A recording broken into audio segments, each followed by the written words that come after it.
All right. Welcome, everybody, to episode number 22 of The Long Toss here on the Walkoff. Last week, we started doing jersey number of the episode with Roberto Clemente for episode 21 last week. Episode 22 this week is all Clayton Kershaw. So, welcome to the Clayton Kershaw Show. Let us know your favorite player to ever wear the 22 in the live chat or the comments if you're watching later in the week. Okay, we've got a lot to go over. We've got Rays versus Jays recap. We're going to go over the doubleheader from yesterday.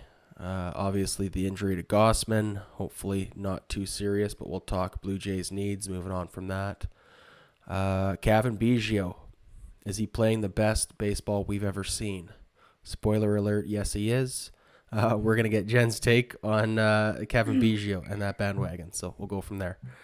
We're also going to talk, does this team have it in them to wait until the trade deadline to bolster the roster? We have a bit of a soft schedule coming up on the other side of this Rays series, so we'll get to that. We're going to talk Santiago Espinal has been rock solid, an all-star for this team. That being said, is he expendable? We're going to talk the AL Central. The Cleveland Guardians are knocking on the door. We're going to give our thoughts. Is this team for real? And do they have what it takes to actually take this division? Then over the last 3 weeks, Shohei Ohtani has made his case for the AL MVP. 2.5 wins above replacement over the last 3 weeks. Just insane numbers. One of the most dominant pitchers in the game and is still on pace for 40 home runs from the batter's box. So should Shohei Ohtani get MVP votes, or is Aaron Judge doing enough to be handed the MVP for the AL? And then just for fun, we're going to get into the drama that is the Freddie Freeman Chronicles. Okay, as you can see, shallow talent pool today. Quantity, not quality, of course, Jen. Lovely to see you. Scott is away on personal reasons. Joel, who is the reigning Iron Man, has a 21-game streak of long toss going, is in jeopardy of having that streak come to an end today. He said he's going to try to sneak down to a McDonald's and connect to their Wi-Fi, but we'll see. The clock is ticking. Joel, you're up. So, anyways, Jen, lovely to see you. How you doing? I'm doing well. I've had to sneak off to a McDonald's a couple of times to use their Wi-Fi. So I get it. Yes, definitely. I've been there. I spent a fair number of years in my college ages drinking free refills of McCafe coffee and unlimited free high-speed internet from McDonald's. So tip of the hat to McDonald's to keeping us all going. All right, we've got Oh My Apparel to thank. So thank you to our main sponsor here, bringing you today's episode and every episode of Long Toss. Out hustle my yesterday. This is athletic post-game apparel by athletes for athletes. Check them out at teamomai.com or on Instagram at omai_apparel. We do have a discount code now. So if you enter Walkoff at checkout, get a 14% discount on all of your purchases there. A lot of fun. We do have our Patreon to thank, so patreon.com/The Walkoff Podcast. Big appreciation to David, Abraham, Michael, Sarah, John, Simon, Rashid, Joshua, Jeremy, Ian, and Dunedin Bob. $4 a month, so $1 a week gets you access to Scott and my baseball movie reviews from Bull Durham, Mr. Baseball, Major League, Moneyball, Field of Dreams, and more coming. We also have behind-the-scenes recordings for our pre-show, early access to all of our interviews, and we have recently introduced series previews as some bonus content for our Patreon. We are, currently throwing those up on YouTube for free, so you can see if that is the kind of content that you're enjoying. Scott's doing the Oakland preview tomorrow morning. I'll be doing the Seattle Mariners preview later this week. Scott will be covering the Phillies, and then I will be getting the Kansas City Royals as we head into the All-Star break. So a nice, soft schedule in comparison to the Boston Red Sox especially. So anyways, those series previews will all be up on YouTube for free. Check them out. Make your decision if we're worth $1 a week or not to you. Either way, we appreciate the love and support, commenting, liking, sharing, all that sort of shenanigans. So, long toss today. We're going to start off with a comment here. Jen, this one comes from Barry Fox, who says, "We're waiting and hoping for Kikuchi to figure it out. But by yanking him after 6 runs in 2 innings, he's not getting the opportunity to do so." This comment obviously came before his last outing there, which he looked pretty good. So keep that in mind. At that point in the game, there's more likely than not to be a loss anyways. So I say take the loss, save the bullpen, and leave Kikuchi in for at least 100 pitches. You can't lose twice in 9 innings, but you can lose again tomorrow because you burned your bullpen today. Give him 5 games at 100 pitches and reevaluate. If it doesn't work, maybe he can be your long relief bullpen option, assuming you pick up another starter. And if that fails, maybe you need to consider DFAing him. So, Jen, you say Kikuchi. Let's start with that. Obviously, the best case scenario for his last outing there against the Rays to start that series. I mean, I could say, how do you feel about Yusei Kikuchi right now? But we know, like, this is just kind of what he's going to be, right? He's never going to be a reliable starter for us this year. But what do you think of this idea of just letting him run out there, throw as many pitches as he's got, and getting as many innings as we can get? What do you think of Barry's idea there? You know what, Barry? I think that's actually a really good idea. The problem is, okay, so on the one side, this team believes that with their offense, they can win any game, right? If they're down by 5 or 6 runs, they can still come back and win the game. So I'm sure that that's the reason why they're pulling Kikuchi, in the second inning is they're trying to salvage the game. But then the flip side to that, to Barry's point, is also correct.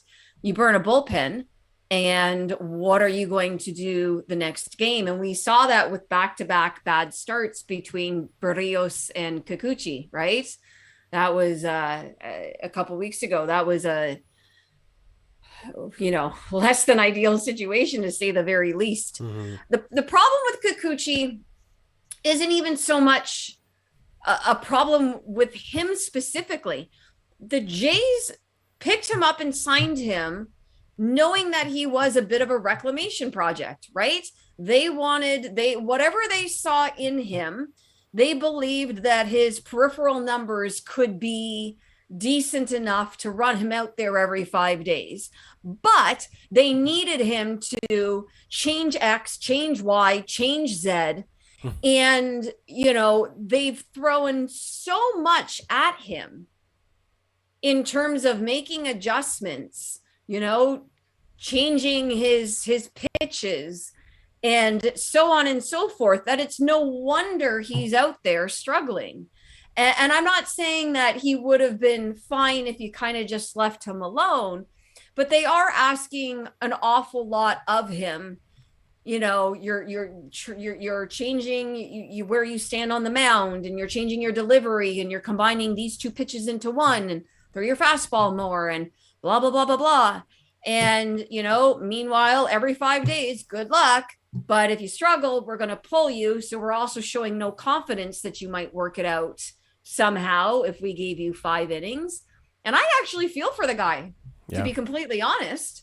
I think that they've put him in a difficult position, where they're basically trying to rebuild him, but make him go out there every 5 days. So, I think letting him go 5 or 6 innings, you obviously don't want him to throw out his arm, but, see if he can settle in. And if he can't, then at least you have saved your bullpen for the next day. Yeah. Not a bad idea. I don't see him being DFA'd just because of the money that they're paying him and the overall state of their pitching at the moment. I also, if they were to pick up a starter, I would rather put Stripling back in the bullpen as the longman, personally. But I think they need to pick up 2 starters. Yeah, two starters. Well, let's talk Kevin Gausman and his injury then. Looks like, unless you've seen something otherwise, he's avoided catastrophic injury after taking that comebacker off the ankle. X-rays came back negative. Just a bone contusion, which I think is a fancy word for a bruise. Yep. He has two more scheduled starts before the All-Star break. One against the Phillies and one against the A's. So Ben Nicholson-Smith just tweeted that Gausman is doing better per manager Charlie Montoyo. Okay. So there's a chance that he could make his start on Thursday. They were saying during the broadcast, for anybody who missed it, that he will, I mean, it's a long flight. It's a long flight to the West Coast. He's going to receive treatment. Like he won't be able to just kind of kick back on the plane for that lengthy flight. He's going to have to receive treatment, do maybe a little bit of rehab or light stretching or whatever it is that he would do. Right. And then they're going to need to reevaluate after they land. So I guess it will depend on, can he do his work over the next couple of days? Can he land on that foot? What do you want to see out of Kevin Gausman? Because like for me, I'm kind of scared of the idea of bringing him out to the West Coast trip, throwing him out there to potentially pitch 2/3 of an inning and then go, you know what, it's sore, I can't do this, and come out. We saw earlier in the season when he was struggled. I think he had the flu, or he woke up with some pretty significant ailments and decided he wanted to pitch through them, and it was one of his worst pitching performances of the season. So this is a guy, obviously a competitor, and you love to see that. But also, if we're not getting Kevin Gausman at 100%, I'd personally rather just see him take the week off, stay home, do his rehab, whatever he's got to do. Miss both of his next starts if he has to against this schedule before the All-Star break. But I don't really want to see Kevin Gausman playing through an injury this time of year, especially in a situation where if things go bad, we're going to have 8 innings of bullpen anyways. Well, he is getting on that plane. So, whether or not, I guess there's the chance of swelling, obviously, during that flight, which is why he's going to receive treatment on the plane. And then, they'll see how it is after they land. I don't know I don't think that necessarily means immediately after landing, but they'll have to evaluate, pretty soon, whether or not he can actually do his between game work, whatever his throwing routine is, workout routine is. And hopefully they can make that decision, in the next 24 to 48 hours. You're right. I don't want him pitching if he's at risk of injuring himself further. I absolutely agree with that, because as I said before, the state of the pitching as it is right now is very tenuous. It is just hanging on by a thread. And so, they definitely can't afford to either have him blow up in a start and you pull him early and then your bullpen is toast again.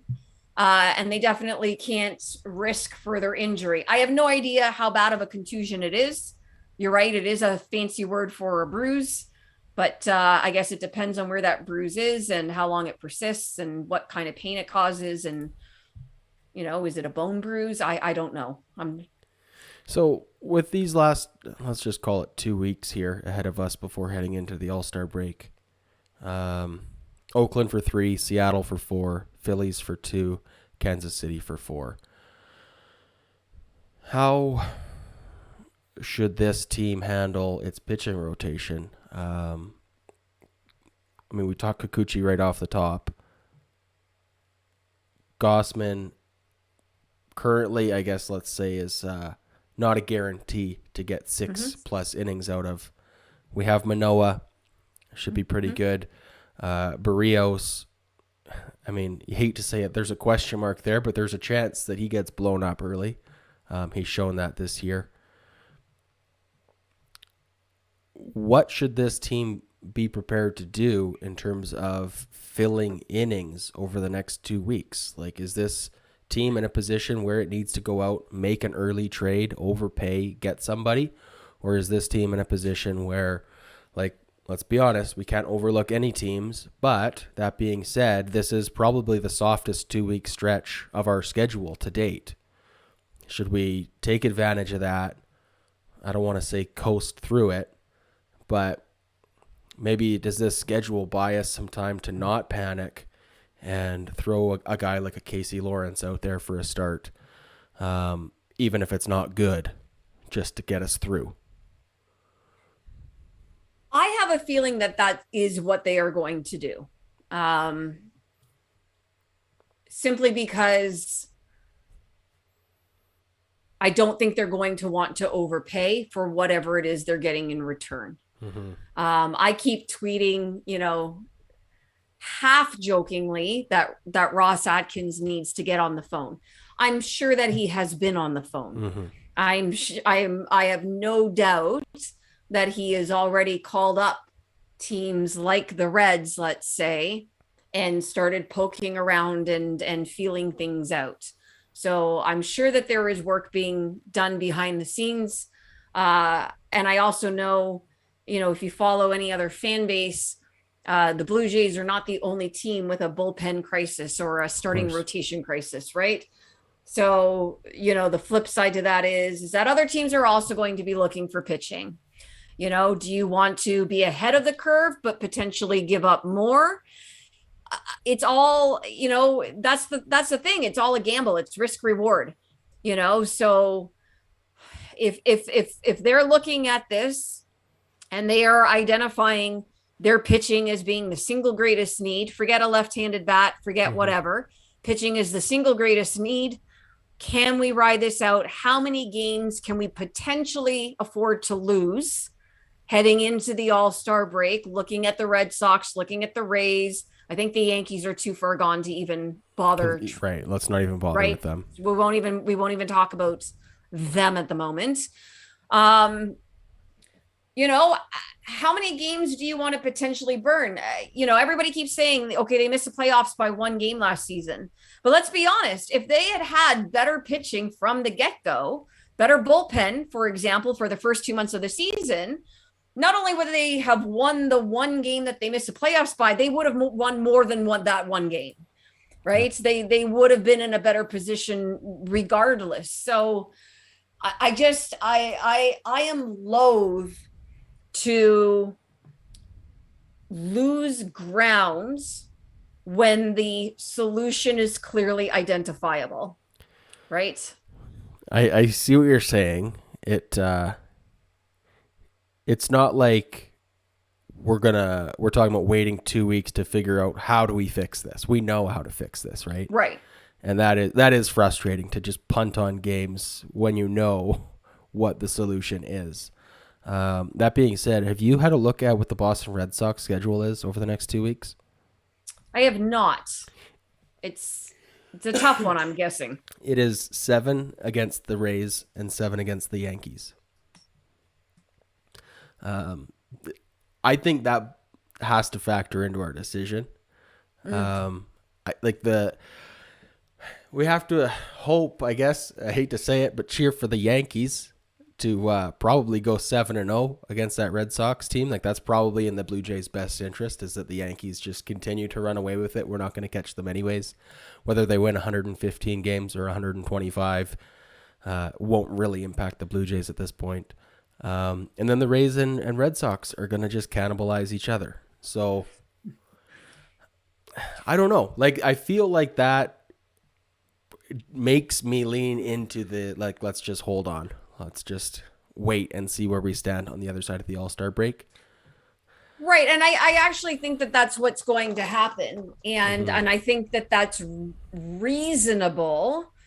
I have no idea how much a front office looks at the upcoming schedule of their rivals and says they have a hard schedule, so therefore we can afford to hold off a little bit, right? I know. Because that's another thing. I also don't want to, I wouldn't want the Blue Jays putting their fate in the hands of other teams. Well, if the Yankees can do what they do and just demolish the Red Sox, then we're okay. It is a dangerous game to It's be a very dangerous for sure. mindset to get into. I am of the personal belief that you got to take care of your own business, right? Because if you take care of your own business, then you at least have taken control of your fate to the extent that you can. You can't help what everybody else does. So if the Yankees decide to have a collapse and the Red Sox take 6 of 7, or if do you see what I'm saying? Oh, I see what you're saying. As a team, at least you've made the moves. Now, again, I want to be really clear. I don't think that they're going to pull the trigger on a trade tonight or tomorrow or anything of that nature. I don't, because I think the front office is a little bit too measured to do that. I mean, they went out and got Sergio Romo. The last time I tweeted that Atkins needed to make a call, Sergio Romo was signed the next day. So that wasn't exactly what I was referring to, Ross. But I think they're just looking right now at stopgap measures, and whether or not that stops the bleeding for now, I don't know. And it's funny to even be talking about the Jays in this regard, because they are currently a playoff team. Yes, they are currently a playoff team. Good to note there. You mentioned Sergio Romo. The Blue Jays did also trade for Anthony Bonda from the Pittsburgh Pirates. Nothing spectacular there. That was just a cash considerations trade. But maybe an indication of that stopgap Band-Aid mentality to maybe just help us get through the next 2 weeks. All right. Let's talk now. Trade priorities. You kind of mentioned it earlier. We ran a poll on our YouTube page earlier this week. Well over 100 votes on that one. Should the Jays prioritize one starting pitcher, one lefty bat, or 2 bullpen arms? Okay. 7% came in for lefty bat. 7% came in for nothing drastic, don't panic. And the other, 86% came in for starting pitcher and bullpen. That's a 43-43 split. So, starting pitcher or bullpen arms? Jen, what do you think this team needs to prioritize? And do they maybe potentially need 2 starting pitchers? I think they need to prioritize starting pitching. Clearly the bullpen needs swing and miss guys. Mm-hmm. They need a high velo guy. There's definitely several needs within the bullpen that they need. But I'm just looking at that starting rotation. You look at what they started with, right? So Ryu, of course, was going to be a starter, but we were already seeing the decline, which of course resulted in Tommy John surgery, which they could not have predicted. Okay. Mm-hmm. So, but that's a wash. As I said, Kikuchi, they were taking a flyer on him in the first place. And I think they have asked a tremendous amount from him, and they haven't quite seen the returns yet and may not at all.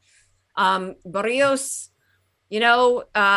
over the course of the season, he may end up pitching to his career average, but right now he's not looking like the 7-year, $131 million man that they signed to the extension. I think at some point they were probably relying on a guy like Nate Pearson to do something, whether it be as a starter or out of the bullpen. And so there's a lot of red flags, a lot of X's that are to kind of go through here. I think if you get a starter, and you look at it as being the replacement for Ryu. Okay. So that you can move Stripling back to the bullpen. You at least now have a true long man in the bullpen who can then come in when Barrios can't get it done, or when Kikuchi can't get it done. And you got to pull these guys for whatever reason in the 3rd or the 4th, and you're trying to salvage the bullpen. I think, I think getting the starter for that and moving Stripling back to the bullpen starts to, sort of solves two problems at once. I couldn't agree with you more. Adding Stripling to this bullpen makes this bullpen significantly better. I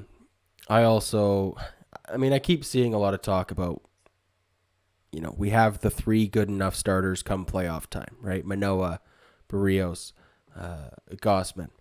But that gets us past the first round. Sure. Right? Like in a 7-game series against the Yankees, we're not starting just 3 starters. Like we're going to need a 4th starter for a series against the Yankees. Mm-hmm. I want to see like a top tier starting pitcher come back to this team. I've never been a big believer in this Blue Jays lineup being too right-handed heavy. I know it is, but I don't think that's as big of a deal as a lot of people like to read into. I know I'm typically alone in that opinion. But as far as a lefty bat, I really feel like that priority has gone pretty close to 0 in the last month. Yeah, it's definitely shifted. The priority has definitely shifted way towards the pitching need, for sure. The pitching needs are glaring now at this point. I was just reading in the live chat here. I don't know who said it earlier, but there isn't really many lefty bats available on the trade market. There are going to be that much of an improvement over what we already have anyways. I don't know if that's necessarily true, but I do want to just highlight Kevin Biggio and what he's done since coming back from injury.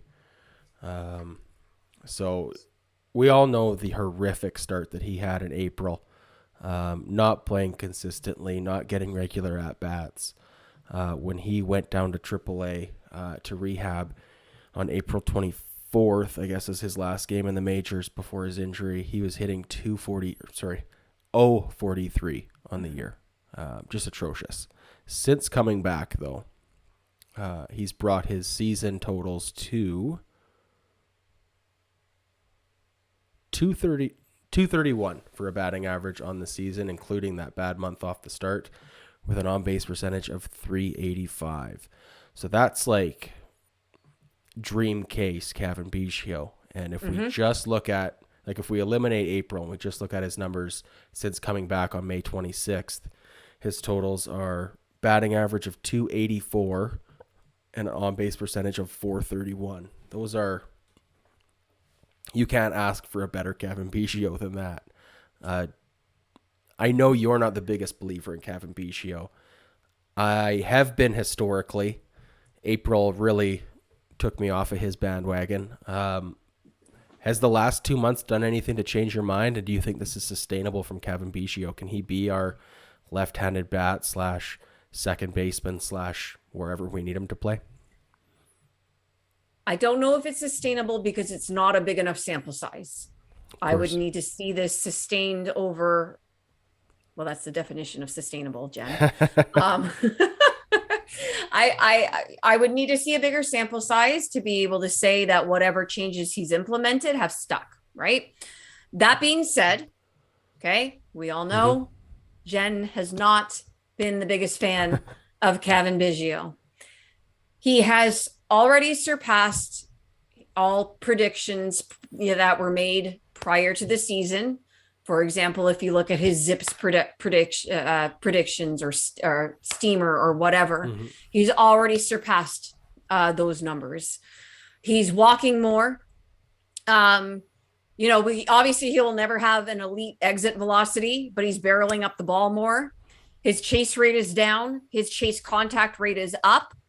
But his outs above average, if you look at his baseball savant page, okay, he is in the 79th percentile for outs above average. That is good. That is bordering on very good. Just to put this into context for Kevin, okay, 79th percentile in outs above average.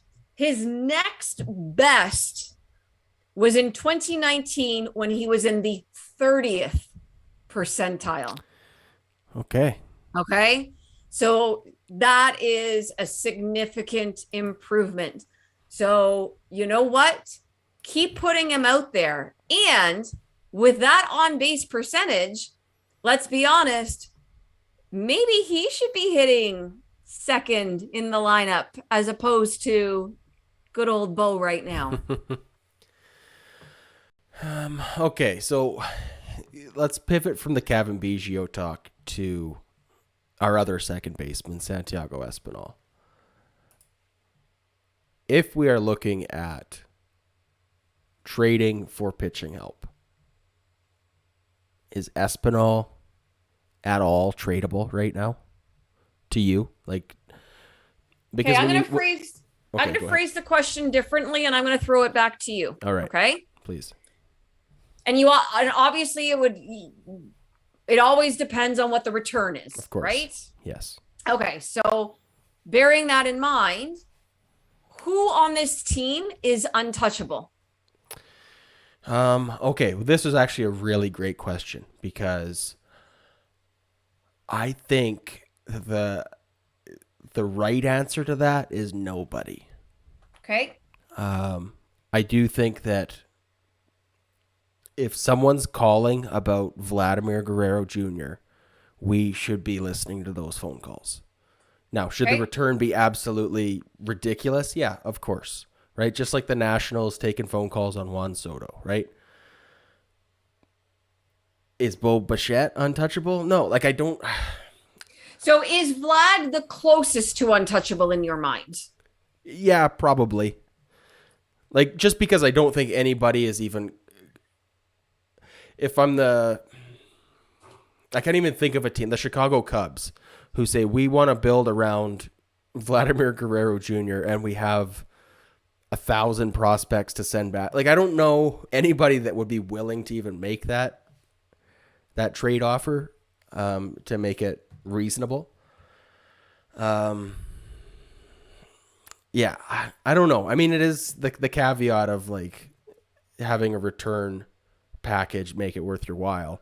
Right. Really eliminates most realistic offers, right? So the reason I obviously asked the question is then to go back to Santiago Espinal. Yes, he is tradable depending on what you're getting in return. Right? That doesn't mean he's expendable in the sense that, he's not playing an important role on this team. But if you're the front office, you are listening to every offer. And if it's a ridiculous offer in terms of like not worth your while, you hang up the phone and that's that. But any reasonable offer has to at least be considered. Well, let's run down the list. Just everyday starters, right? Springer. We don't have to say untouchable, right? But like unlikely to hear a package that's even worth our time, right? Springer, sure. Vladdy, Bichette, Chapman. I don't think those guys. I don't think anybody's even going to waste their time making an offer on any of those guys. No. Then we look at our corner outfielders. We've got Lourdes. We've got Teoscar. I don't see a team who is rebuilding wanting a guy that's that close to free agency that is older. Agreed. And I think with that logic, we lump Danny Jansen into the same category, right? I think he has value to a team like the Dodgers or whoever, right? But I don't think those teams want to give up pieces that contribute to our team this year anyways, right? Agreed. And I don't think this team's in a position where we want to just load up and refill the farm system. So that leaves us with guys like Kirk, guys like Moreno, guys like Espinal, and maybe Biggio. But I think Biggio is closer to the Teoscar and Lourdes category where, he was one of the first kids called up. He's the closest to being past his arbitration years and everything like this. And I don't think he has shown any of the real like high ceiling prospect potential that really gets anybody excited. But he's not valuable enough. Yeah, right? like I don't know what the starting pitcher we get back that includes Kevin Biggio in the package. Right. Whereas a team like the Cubs or the Oakland A's or whoever that goes, look, we're going to be rebuilding. Espinal could be our starting shortstop for the next 4 years. Espinal has shown to be a very competent Major League Baseball player in all sides of the game. His bat looks good. Defensively, obviously, he looks really good. So for me, it comes down to, I guess, Kirk, Moreno, and Espinal as the only pieces that are everyday players who could be moved when it comes to like getting a Castillo from the Reds to help us with pitching, like to get a top tier right starting pitcher. And one with more than a year of control. Exactly, right? Yeah. I don't think this team wants to make a catching move this year. I think that Danny Jansen's probably going to be back before the All-Star break, and I think as soon as he is, Moreno goes back down to AAA. Right. Obviously, he has shown he can hang with the big boys at the major league level. He's hitting, I think, 298 as of today. He's got like a 38% throwing out on the base runners. Like athletically, defensively, he's as good as it gets, and the bat is right there too. But he's just the odd man out. Like, do you see any way that he sticks with this team for the rest of the year, or is he's got to go back down when only Johnson's if they healthy, trade Kirk? right? Only if they trade Kirk. Yeah. Yeah. And it seems crazy. Like, I don't know because this is where I keep going back and forth with Espinal is, what we have to get back in return for Kirk to offset the value that his bat adds to the lineup would be significant. Like maybe it's the same package and it's just less prospects that we have to include with Kirk as opposed to with Espinal. I don't know. It's a tricky situation. I guess part of it is going to come down to whether or not this management team believes in what Kevin Biggio's doing, right? Whether it's adjustments or whether this is just the first time in a few years that he's 100% healthy. Right. But if you believe that this Biggio is the for real Biggio, then I don't have a problem with Biggio being our everyday second baseman. If he's going to have an on-base percentage of 400 and, can fill in time at first base and in left field or wherever. Like, I don't know. I'm not rallying the troops to trade Espinal, but if we are like desperate for pitching, he might be the odd man out. So I've been responding to different people on Twitter, because every time I sort of half jokingly tweet that Ross needs to make a phone call, at least one person will reply asking me what I'm willing to give up. Are you willing to give up, Groshans, or are you willing to give up Moreno? Are you willing to give up Kirk? What is it? You're going to have to give up something to get something. And of course, that's true. That's how trades work, right? Especially if you are getting something of value in return to make your team better now, then you're going to have to give up something that might make your team less better later, if that makes any sense, right? Yep. But one of my responses has been, look, the team has 3 years left of Vlad and Bo after this, right? Yep. 3 years of what should be, prime Vlad and prime Bo. There is absolutely zero guarantee that either one of these players are going to sign an extension with this team. I think both of them, just given their baseball background and family history, I think both of them are going to want to test free agency, right? I think they will have earned that right. And I think they're going to want to see what's out there. I don't think there's going to be any hometown discount for these two. And there shouldn't be. But, I just think if you're looking at that, you've got 3 years left of Vlad and Bo. You've got 1 year left after this of Teoscar. You've got 2 years left after this of Gurriel. So this is your window. This is your time frame. This is it, right?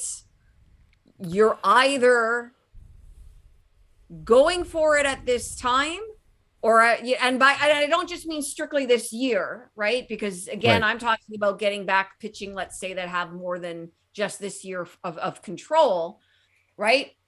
Yep. But your window to win that World Series with Vlad and Bo every year gets smaller and smaller. So you can't just punt on this season just because you don't want to make that difficult trade.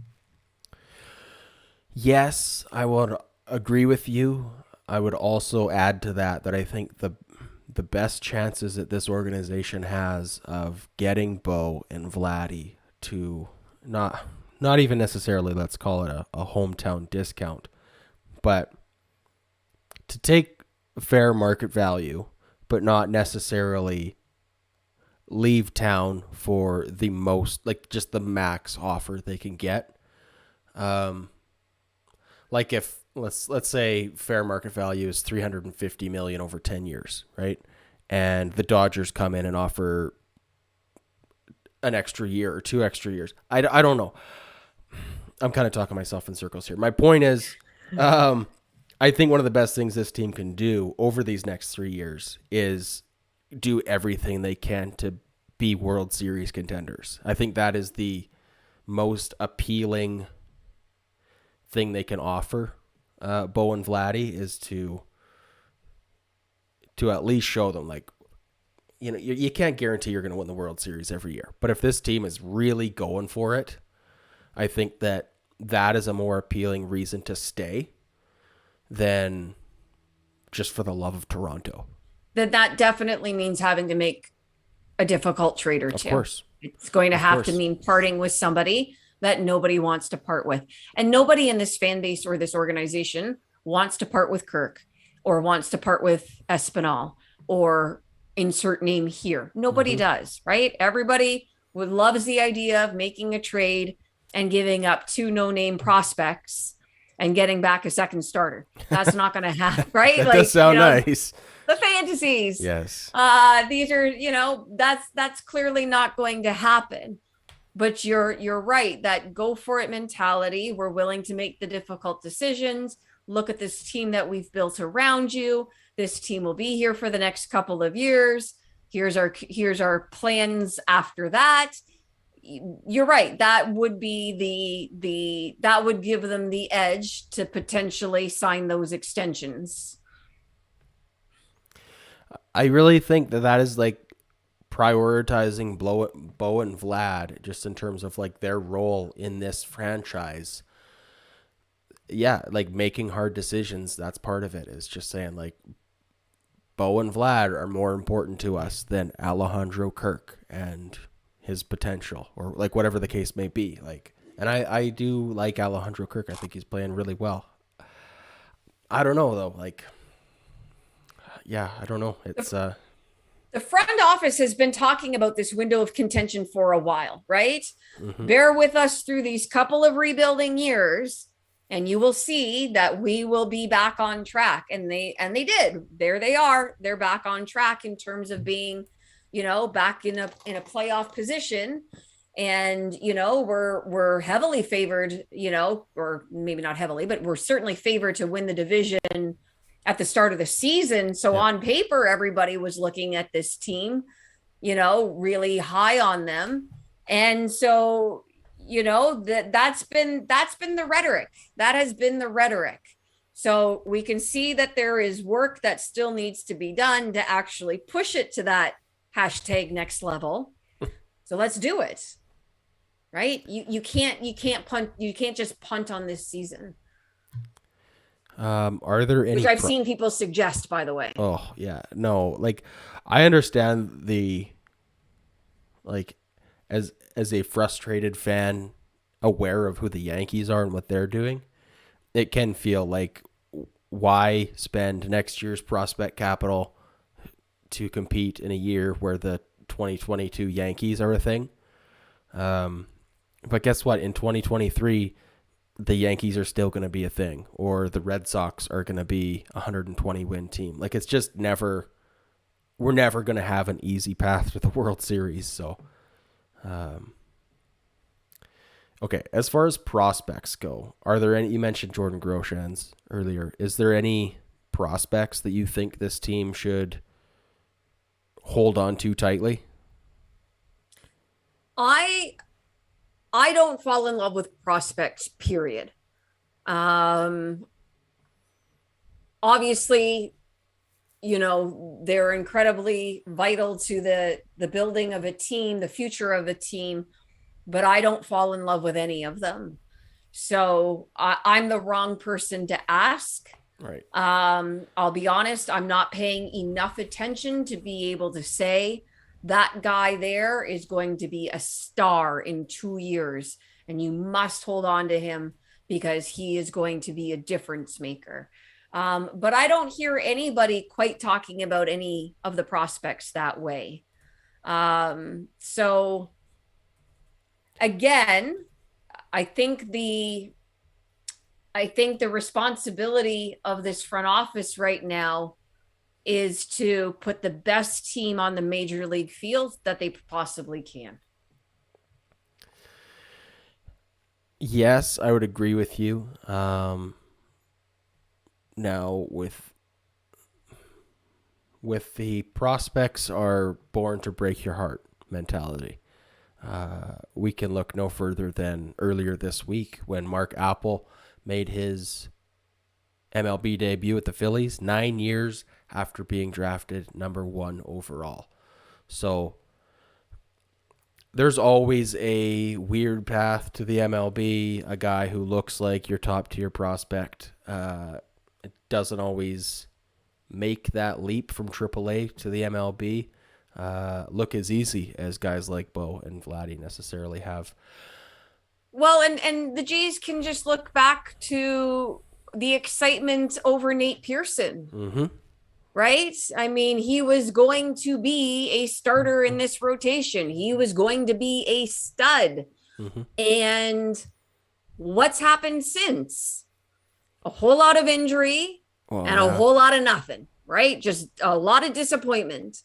And that's the thing, that is the thing about prospects. Absolutely. And, I think a lot of people, when Nate Pearson was coming up, would have said, don't trade him. Untouchable. You got to keep him in the organization. You can't give that up for something. And look where they are now. Certainly. Nate Pearson has no trade value right now, correct? Zero. Okay. No. All of the luster that the fan base has for him doesn't carry over to any other real franchise.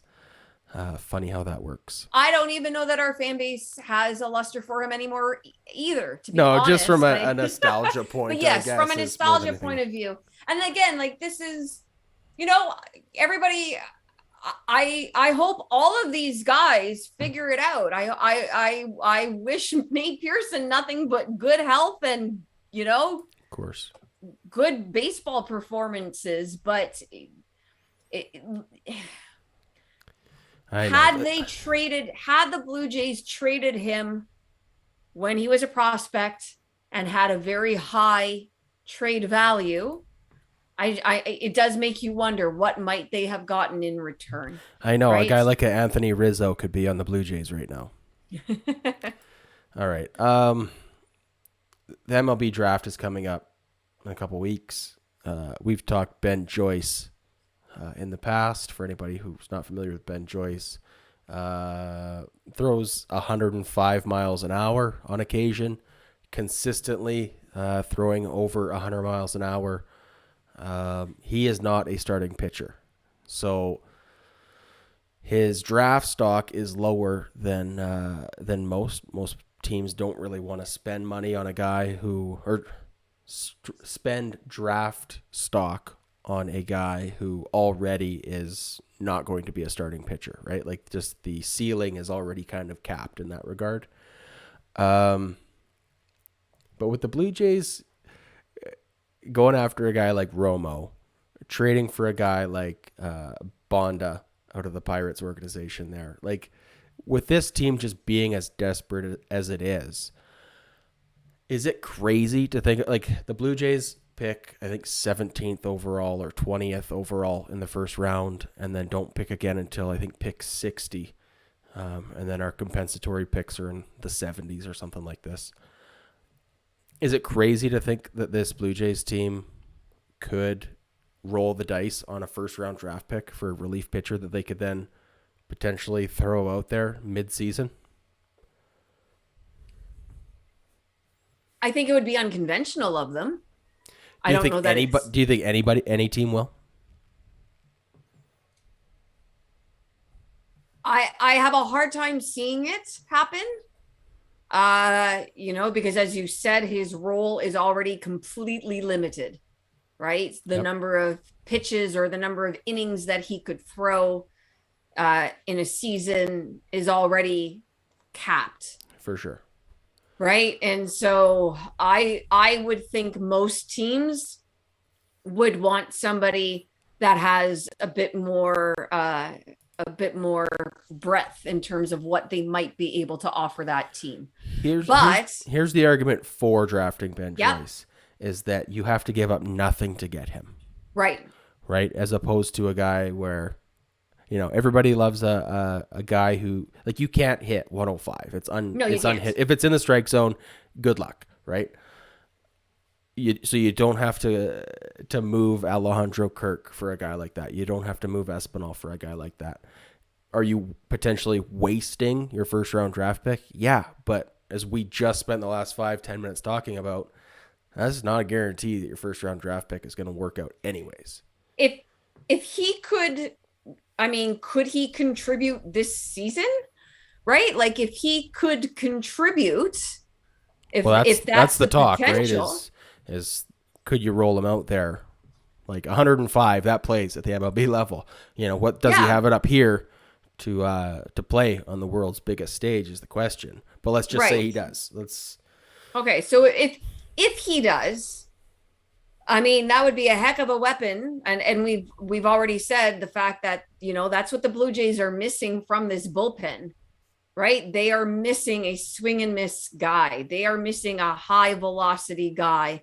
Someone who is just going to throw smoke and the opposing batter is going to stand there and look like a fool, and Jordan Romano certainly can't go out there every single night, or,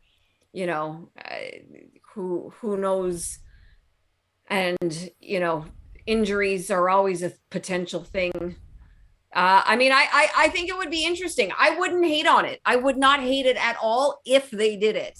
And if they thought in any way that he could contribute this season, I'd say, well, let's see this kid. I would actually be pretty excited. Anybody's excited to see 105, 103, Yep. As an aside, I've always wanted to stand in against a pitcher who would throw a 101, 102 past me. I have no intent of swinging. I would just like to see what that looks like. Right? Yeah. What does that look like? I'm very curious. It's hard to wrap your mind around. Yeah. But I absolutely, if the Jays did, I don't think they will. And I don't know that any other team will. Fair. But I wouldn't dislike it if they did. All right. Well, let's move on from there then. The AL Central. Minnesota Twins, Cleveland Guardians, Chicago White Sox. Which of these three teams has surprised you the most, Jen? I thought the White Sox would be better. Me too. Right? So I would say that they're probably my biggest surprise. I thought that I know they've had their injuries and whatnot, but I definitely didn't think they'd be below 500 at this point in the season. So I would say that they're my biggest surprise. I don't think Cleveland's going anywhere anytime soon. Okay. I think that they are for real right now. And that's I'm just looking at it right now. There's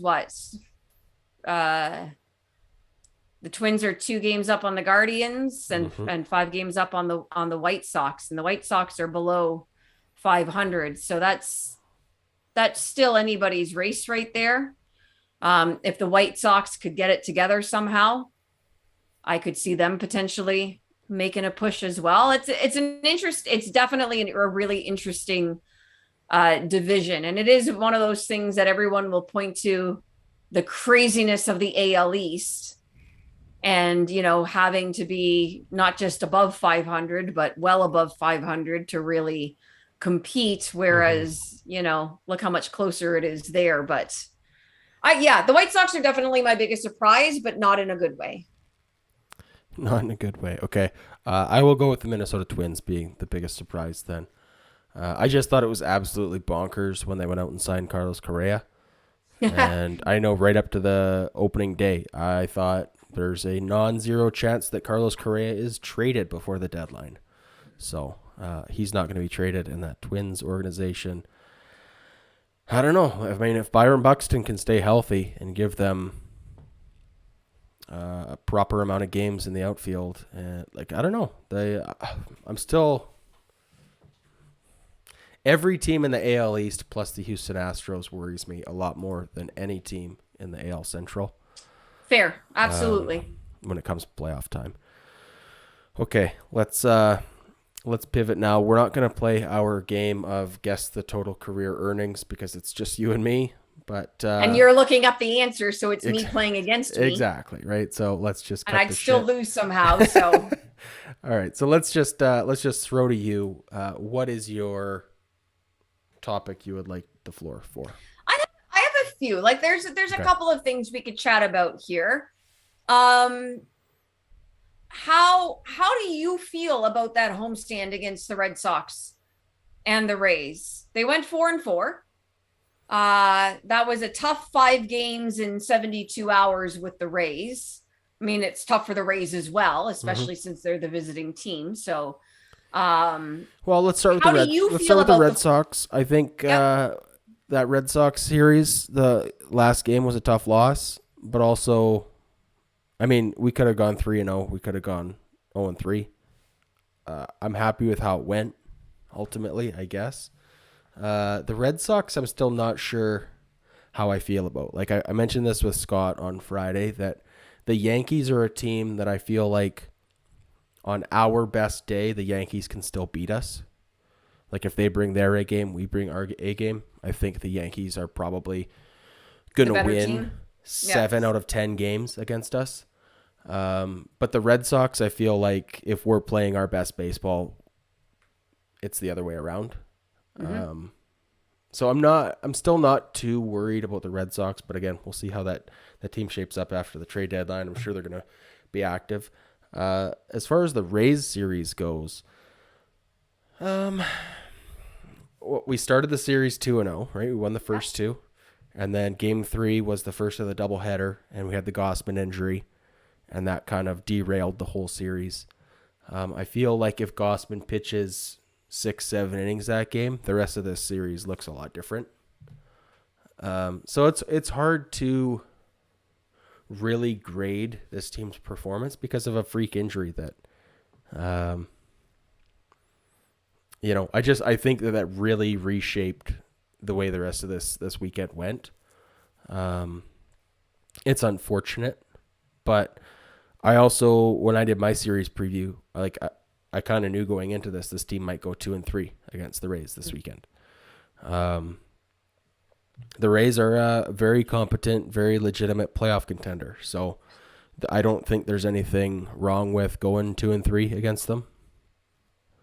I don't know. How do you feel about everything? It felt like a very strange series, right? I'll admit, I don't think I was surprised that they won the first 2 games and looked pretty good doing so. Mm-hmm. And I thought that gave them a lot of momentum. You talk about the double header and game 1 losing Gausman the way that they did in the second inning. And Casey Lawrence having to go out there and eat 5+ innings without knowing that that's what he was going to be doing that day. So that put him in a difficult spot. And Yes, he gave up the 6 runs, but again, he was in a position he didn't expect to be in.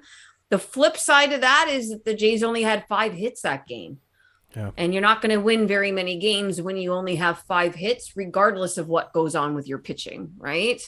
So it's kind of that odd, yes, the pitching definitely derailed things, but 5 hits isn't going to kind of get you anywhere. Today, they had lots of hits, but they left a lot on base. We sort of saw that what plagued them earlier this season was not being able to hit with runners in scoring position. So, I think 4-4. I would have liked 5-3, given that the Jays were the home team. Sure. But I'll take the 4-4, especially if it means, okay, Gausman was knocked out of that game, but he's 100% good to go his next start, then fine, eat that loss. How are you on red jerseys? That's a good question. That was one of my bonus talking points for today. I'm kind of over it. I liked it like as a kid growing up when it was a Canada Day special. We've seen it, 4 times before July 1st this year, or 3 times before July 1st. I don't need to see it as a true third jersey. I think the Blue Jays have great looking jerseys, the blue and the whites. I don't like the powder blue that we've got behind me here. I don't know. In the past, we've had red vests with blue sleeves. I thought those were a sharp look. I guess maybe I would like this.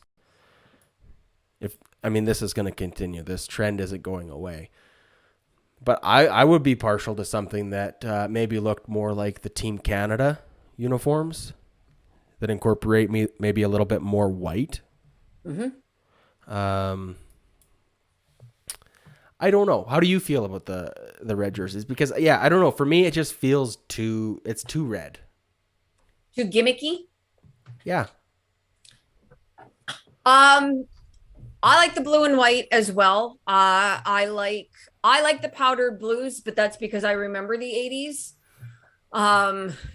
So George Bell, for example, sure. Right? I have good memories of the powdered blues. I like the gray road jerseys that actually say Toronto on them, right? Like, I think the gray is the only jersey that they have with the city name as opposed to the team name. On the chest. On the chest, right? I like that. I like that it says Toronto. I would like to see if they're going to do some sort of jersey for Canada Day or something, I would like to see an overhaul, and rather than the entire jersey being red, I would like it maybe instead to stick with the Blue Jays colors, but maybe say Canada. I'm on Google Images right now for Blue Jays red jersey, and there was an iteration of this where the name bar across the back said Canada. So instead of saying Guerrero or Bichette, it would say Canada across the back. I think that's a nice touch. I think what it is for me, like the logo is all red right now. Right. And in years past, like I'm looking at this picture, I got to get my screen share set up for the visual so people watching could see what I'm looking at here. But there's this picture of R.A. Dickey in his Canada Day Reds. And it's looks very similar to the jersey we're wearing this year, except the Blue Jays logo is still blue. Mm-hmm. And it's a blue baseball cap with a red maple leaf. And I think that the blue and red, I think like having the blue accent on there still goes a long ways. I think it looks really sharp. I'm picturing for me like a white jersey with the logo, but you've got the red maple leaf in the logo, and then maybe in red it says Canada. Something like that. I don't know. I'm not a designer. But as a legitimate alternate jersey, that you maybe you pull that out when you're on your West Coast swing and you're playing in Seattle and all the people are coming down from BC. You pull that jersey out, right? It's still the Blue Jays, but you're representing Canada at that point. I think something like that could be cool. I, for the record, don't believe in the red jersey curse. I don't because and after they won the way that they did on Canada Day, I tweeted out that we were definitely going to see the red jersey again because of that win. I didn't expect to necessarily see it the next day, but in that double header, but there it was, and that game did not go so well. So, maybe it'll be a while before they pull them out again. But I would like to see some sort of a rebranding of it so that it's not just on Canada Day when it makes sense to wear it, but they could wear it at other times. It still fits in with the Blue Jays theme of being the Blue Jays, but somehow represents Canada. That's what I definitely like to see. Yeah, I'm with you there. I think the idea of rolling it out for the Seattle series is a cool idea for sure. Incorporate a little bit more blue. The word Canada is nice. A lot of options, and right now for me it's just too much red. It's the red out logo is a big turnoff for me. I don't know. Whenever I go to like a sports store in the mall, and I see the Blue Jays hats that are like all black. I don't like the ones that are all black with the black logo or the red with the red logo. I don't know. It's just too much for me. But good question about the Blue Jays Canada Day jerseys there. Do you want to talk next Shohei Ohtani or Freddie Freeman? Oh, let's cover Shohei. Okay.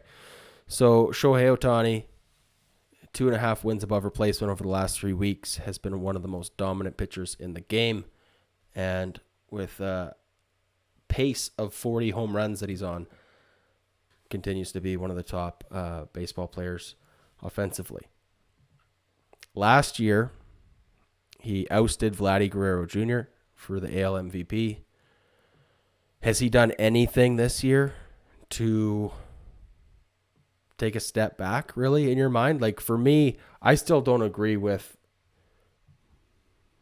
Okay, I don't personally think that he should be the MVP just because he plays both positions. Right. But now that is the precedent, and the people who vote have put it out there that is the value that we're measuring, I think that they need to hold to it. And as long as he continues to pitch at a top 10 level and hit at a top 10 level, I don't care if Aaron Judge hits 70 home runs this year. I don't know how you can say that Aaron Judge being on pace for 62 home runs and having like a decent batting average makes him more valuable than Shohei Ohtani if Vlad being inches away from a triple crown wasn't good enough to be more valuable last year.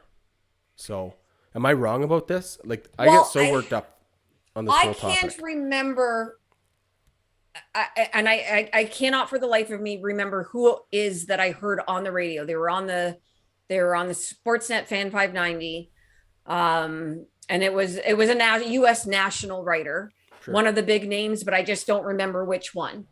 And so it was the discussion of who should be MVP, Shohei or Vlad. That was the conversation, and of course, Shohei was the answer.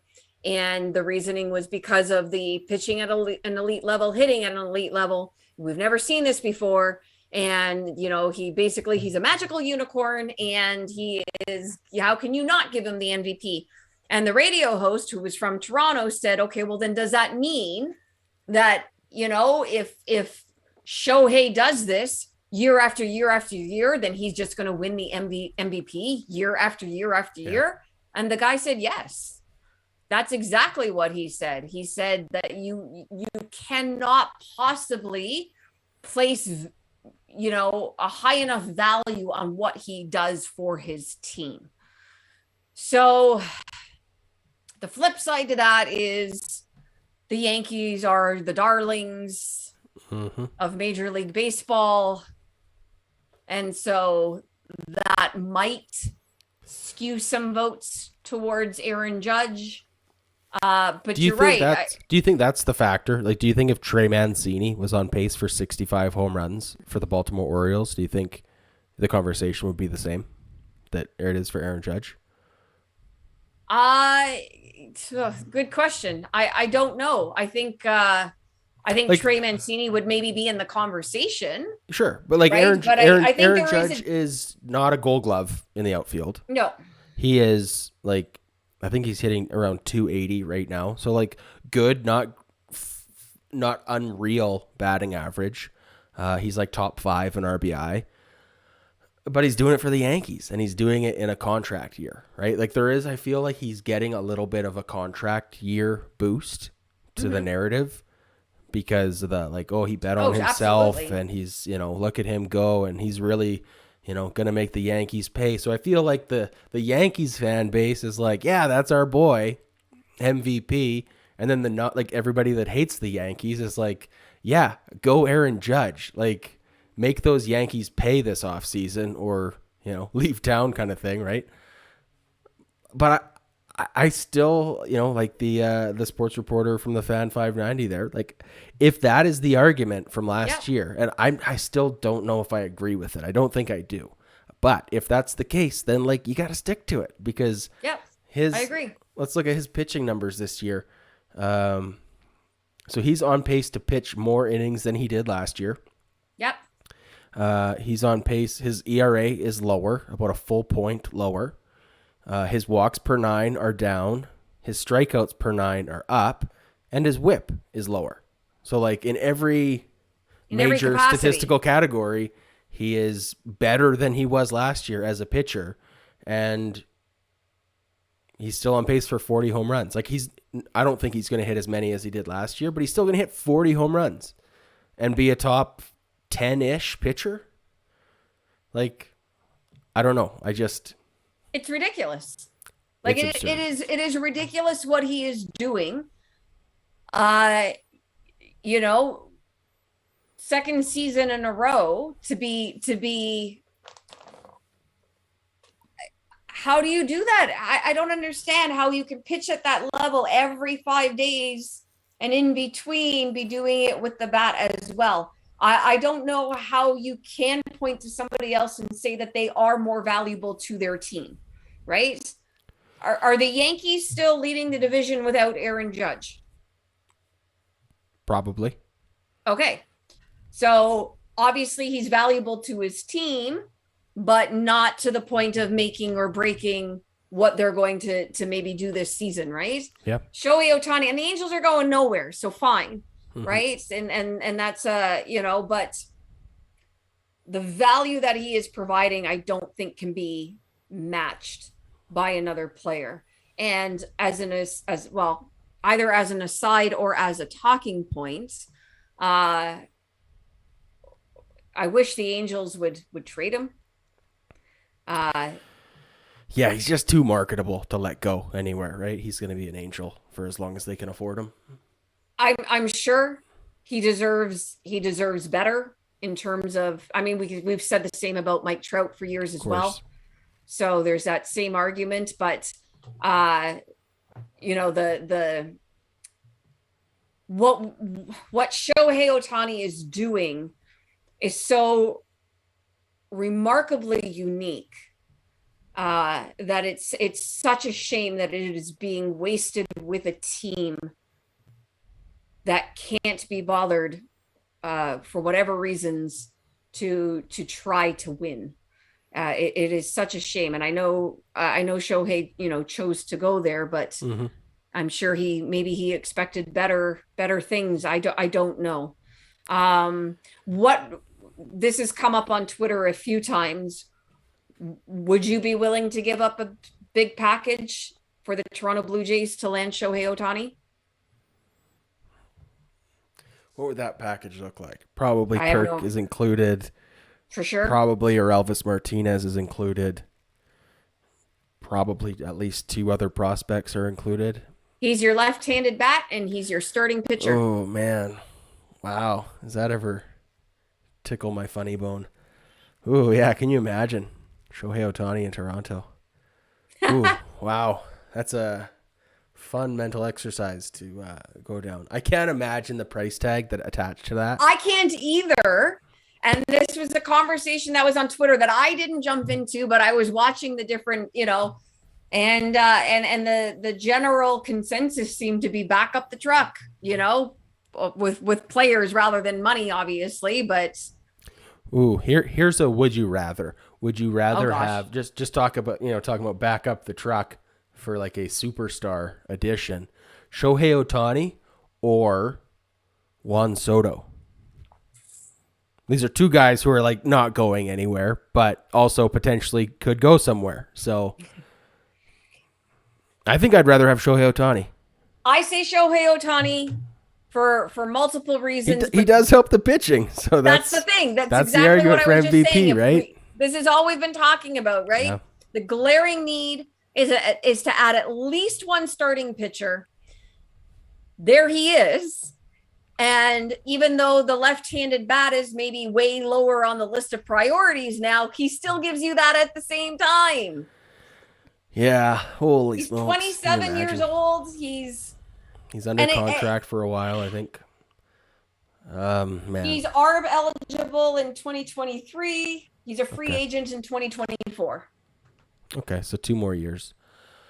Yeah, that's which lines up with Vlad and Bo, 2 years, right? Like because they've got 3 years left after this season, so you've got that little bit of that window there, and I don't know.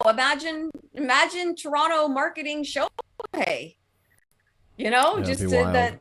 I think so too. I know it's not going to happen. I'm not getting excited over the possibility of it happening because I know it's not going to happen. Don't write the article just yet. Yes, don't quote me, but the idea behind it is just like, All right. Yeah, Shohei Ohtani, really good baseball player. Let's move on from there. So the discussion in the live chat right now has shifted to terrible umpires. Who in your mind, Jen, is the worst umpire in Major League Baseball? Or can you name a few options? Well, of course, there's Angel Hernandez. Of course. I'm so terrible with names. Well, Guillermo Martinez just got tossed the day after the Doug Eddings performance. Thank you.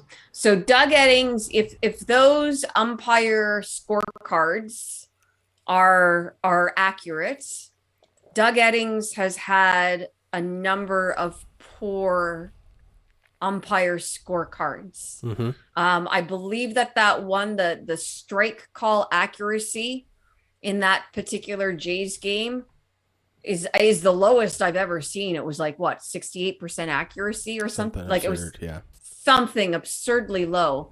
But he's had a couple of others recently that were not that low, but also quite poor.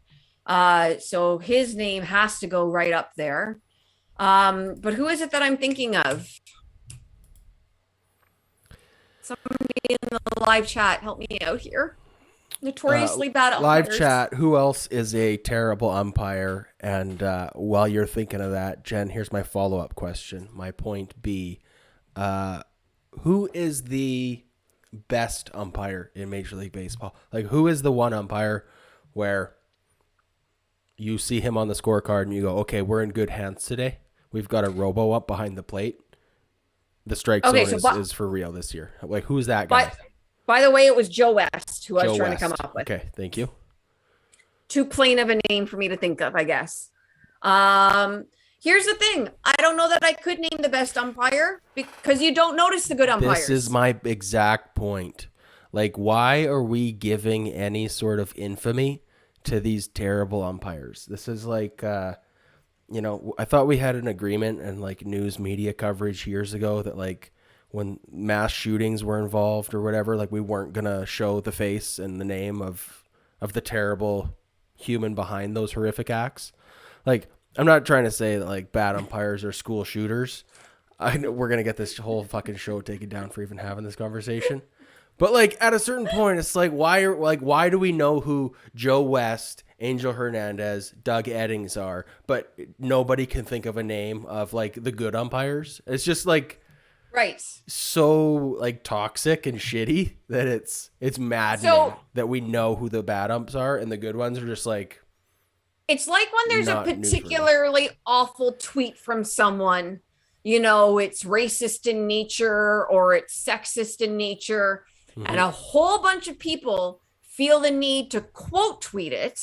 Yeah. And yes, they are, trying to make a counterpoint, but I feel like you can do so without the quote tweet, without drawing further attention to this particular person and that awful tweet ending up in your timeline 100 times, sort of idea.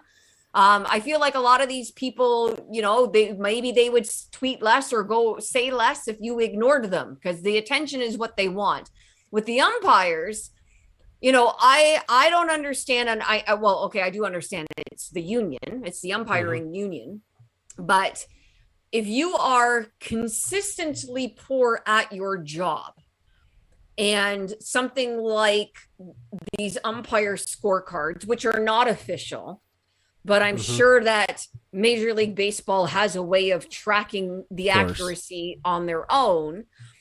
And they're notoriously bad, wrong, whatever.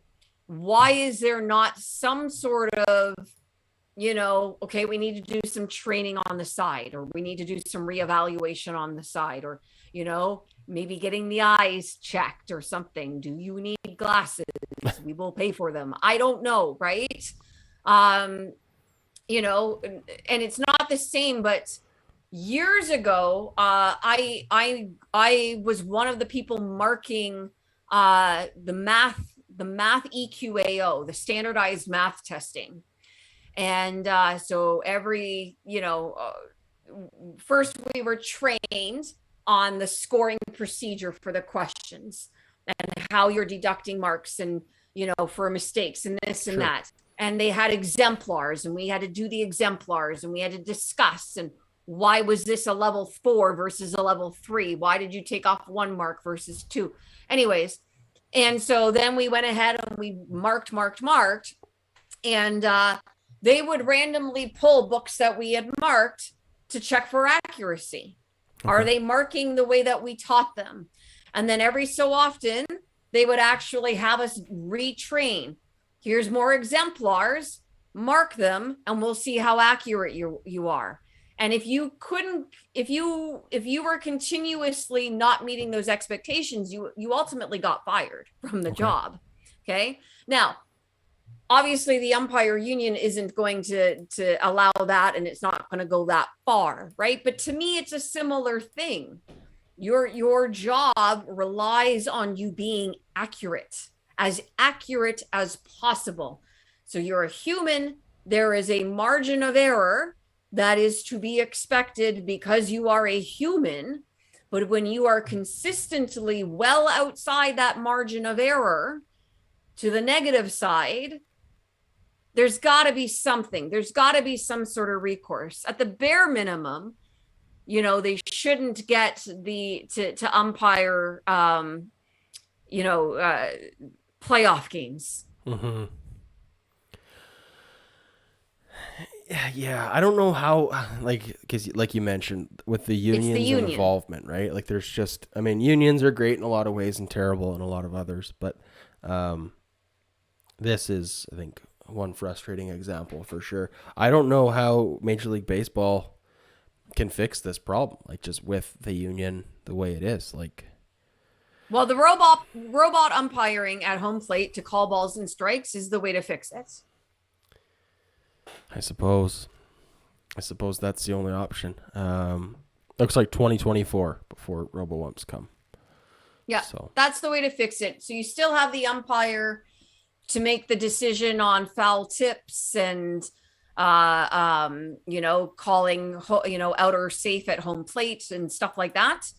But the balls and strikes, which of course we all know that, changes the complexity of an at bat if you're, if you're in a 3-1 count versus a 2-2 count or whatever the case Yep. might be, uh that's the part. And I know there are people who don't want robotums. There are people who love the human element of the game, but I contend that the human element should be the players. That's a good point to be arguing if that's the, the side you want to take there. Um, as far as robo umps and taking a little bit of their power away that way, do you think there is a pushback once robo umps get implemented in umpires flexing their might in other ways, maybe in terms of like ejections or like the inspections for sticky stuff? Like, do you? It just seemed like this year with the discussion of like, okay, robo umps are like on the horizon and they're coming. It seemed like umping accuracy really was worse than it's ever been. Do you think that the umpires are just going to roll over and be like, okay, you guys win? Or do you think, like, how petty do you think this umpire collective is going to get? I'm sure they don't want to lose that role in the game. Um, but if by being worse at the job, you're then actually making the argument in favor of robo umps, right? Yeah, I mean, I suppose any labor dispute, a big portion of it comes down to like public opinion and then intestinal fortitude on either side to kind of outlast it. I mean, we saw it with the players and the owners this year, right? It's like public opinion is on one side, and then who's willing to outlast that public pressure to get their way, anyways. I don't know. I'm frustrated by the state of the MLB umpires, but I don't know what the right answer is. It does feel like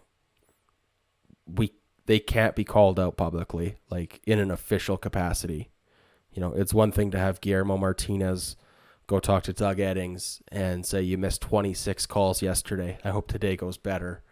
As hilarious as that is, the MLB can't do anything to come down on any of those umpires.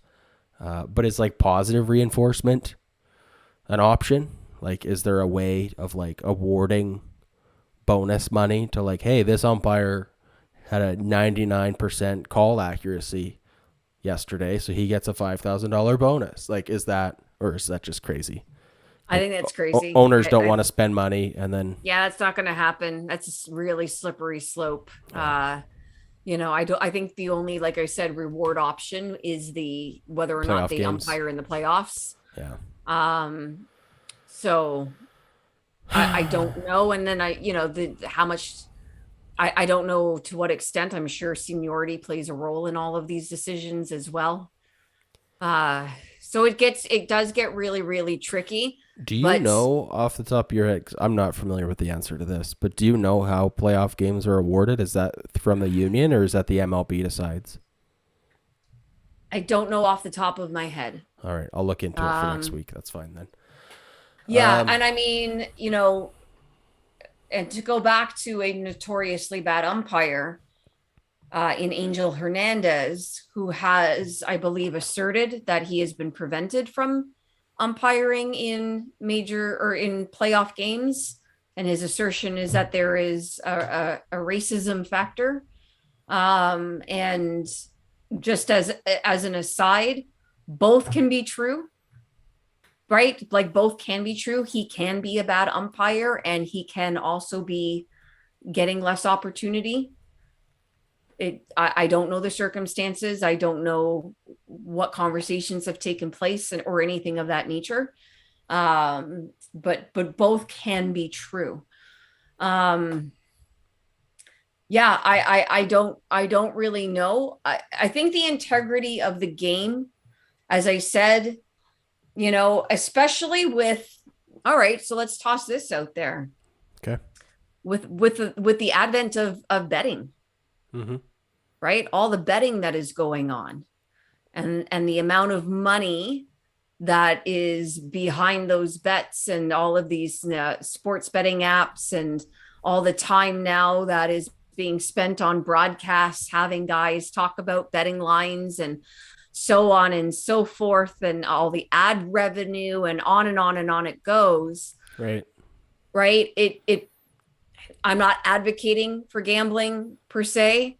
You do what you want with your money, but I'm certainly not advocating for it. But with all of that money that is sort of on the line there, it becomes even more important that these calls are right. Yeah, absolutely. Oh, that's probably Right. like a big factor in why robo-umps is even a discussion. Right. And I have no idea if are any umpires susceptible to blowing calls because of betting? Good question. I'm not suggesting that anybody is doing that. I'm just saying that it does, again, create that as a discussion point. Yeah, I don't know. Have we exhausted our fascinating topic of bad umpires yet? Can we move on? I'm in favor of robo-umps, just to put it on the record. All right. I want as much accuracy as possible. I want the players to, by and large, determine the outcome of the game. Couldn't agree with you more. Okay, let's shift topics here before we run out of time. I can't believe we're 90 minutes in with just the two of us, Jen. So thank you so much for your time. We're just so good. We're just so good. Let's talk Freddie Freeman and the Freddie. soap opera was going on there. So he made his return to Atlanta this past week.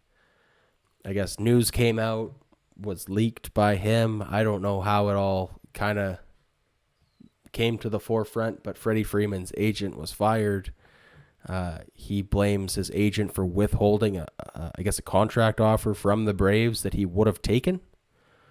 That was ultimately worth less money than he did take with the Dodgers. So the implication there is his agent knew that he would have taken that offer for less money with the Braves. And by virtue of it being a commission-based business would have meant less money in his own pocket. How familiar with this story are you, Jen? Fairly familiar. All right, so let's throw to you then, and you can go from there. Well, first of all, my understanding is that it is illegal to not tell the player, if you're an agent, it is illegal to withhold that information from your client. You are contractually obligated to inform your clients of any and all offers. So that alone, assuming that this story is correct in its entirety, it sounds to me like there are legal issues here to be pursued. Yeah, I mean, that's a good point. Legal issues. I mean, that would be the same as like a defense attorney having a plea bargain on the table and not offering it to his client. Yeah, I mean, I've since heard pushback from Freddie Freeman's former agent that is just categorically not correct. I feel like this story isn't going to go away anytime soon. No. There's a couple angles that we can approach this from, and we'll get to all of them. But do you think that, like, what was your gut tell you on, is this the truth? Did Freddie Freeman kind of get fucked over by his agent, or is this, maybe did he speak out of turn and were emotions playing a factor? Did we get the whole truth in this story? Because I'm a little bit skeptical. I mean, to my knowledge, like he was shocked when the Braves signed. The name's not going to come to me. I'm going to look it up right now, but we'll see if chat can beat us to it. But effectively signaling the end of their pursuit of Freddie Freeman, right? Yeah. And so Freddie Freeman then obviously ended up signing with the Dodgers. And yes, it was more money. But I believe at the time he expressed shock that they had moved on from him. That Atlanta had moved on from him. He Matt at the Olson, time, by the way. Pardon? Was it Matt Olson? Yes, I believe so. He seemed surprised at the time. He seemed completely blindsided that they had made that move, right? And knew that that meant he was out.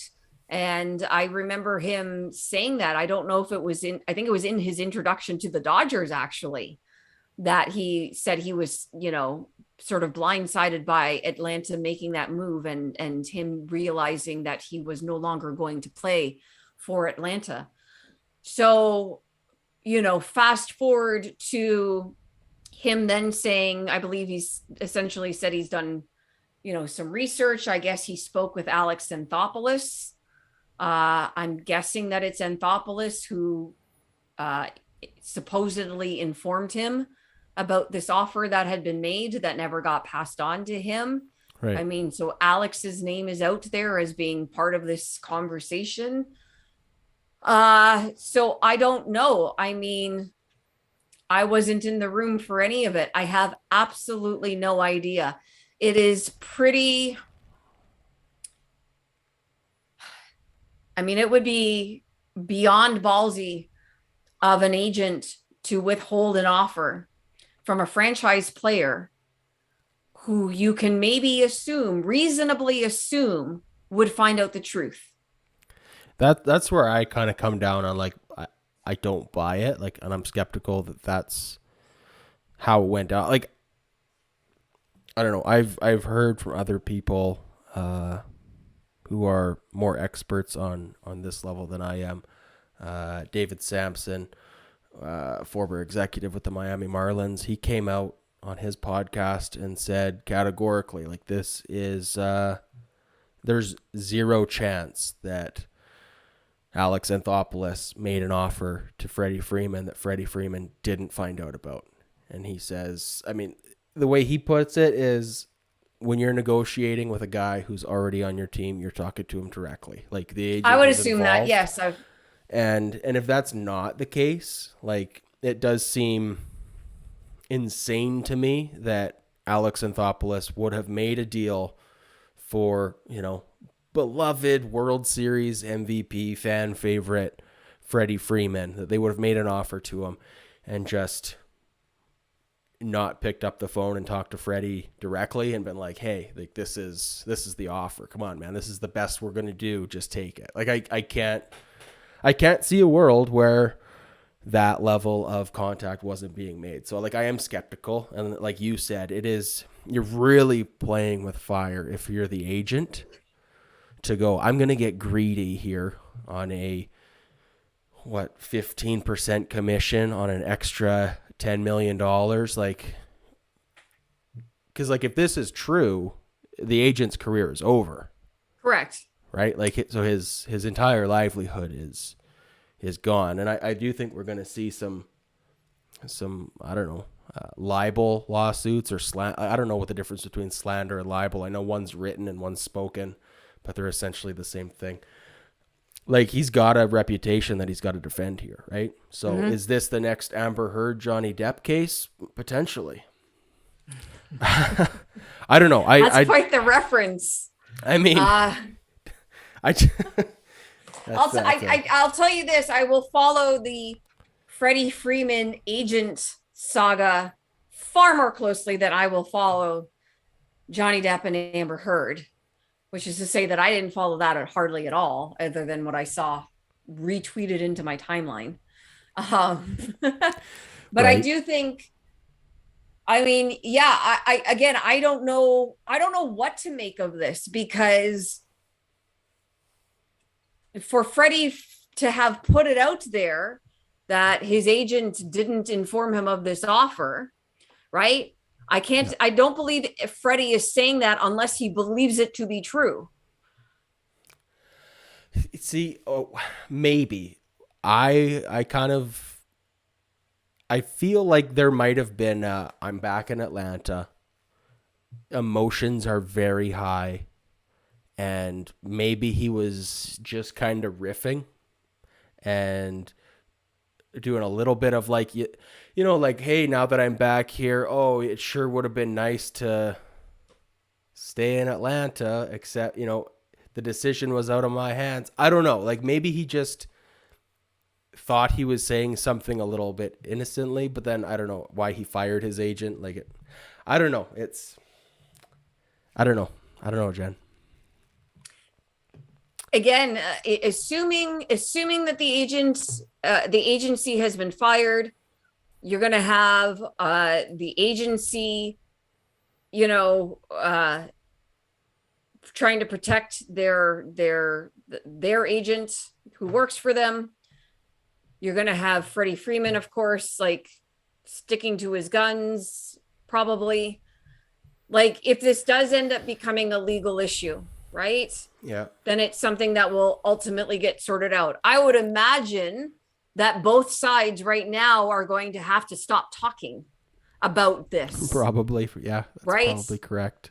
Lawyer because of any potential legal ramifications that might come up. Like I said, if it is true that this agent withheld an offer from his client, I believe that is actually illegal. I believe that is actually right.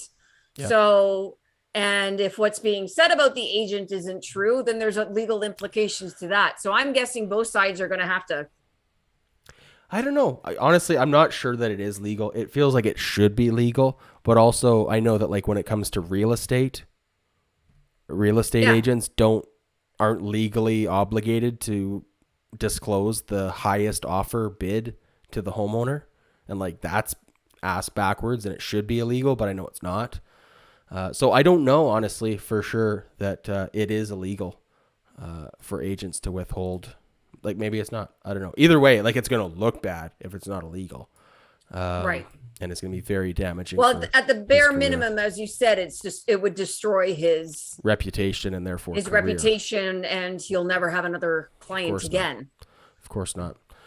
All right, Jen. Thank you so much for grinding out the last 100 minutes with me. I did just get a text update from Joel who said, sorry, I'll be there next week with bells on. So congratulations to you for officially having the longest active streak, the Iron Lady. So we'll rub that in Joel's face next week. We'll get to the YouTube comments here in a second, but do you have any last topics you want to get to here to help fill out the last 20 minutes? I had one for last week, but I've seen less. And again, it's all just stupid sort of fun speculation. So it was kind of what was going to be my topic. But leading up to, I guess, last Sunday, there were different conspiracy theories on Twitter. I am not a conspiracy theorist, putting that out there. There are a number of conspiracy theories surrounding the Yankees. Okay. All right. One, how is it that they're all healthy and stayed healthy? How is that possible? Two, how is it that multiple guys are having career years all at the same time? Three, how is it that the Yankees, who last season reportedly had unvaccinated players, all made the trip to Canada? And there were just a number of these conspiracy theories that were being touted on Twitter, some of them jokingly, some of them seriously, essentially suggesting that either, because they are the freaking New York Yankees and darlings of Major League Baseball, that maybe there's something somewhat amiss in all of it. You think there's some special dieting going on? I mean, I don't put anything past anybody, to be completely honest. But again, I am not a conspiracy theorist, but there were just a number of different angles that people were bringing up where they were like, how, why, how is this happening? They weren't supposed to be this good, right? How do you get to this point in the season without at least one guy going down with an injury?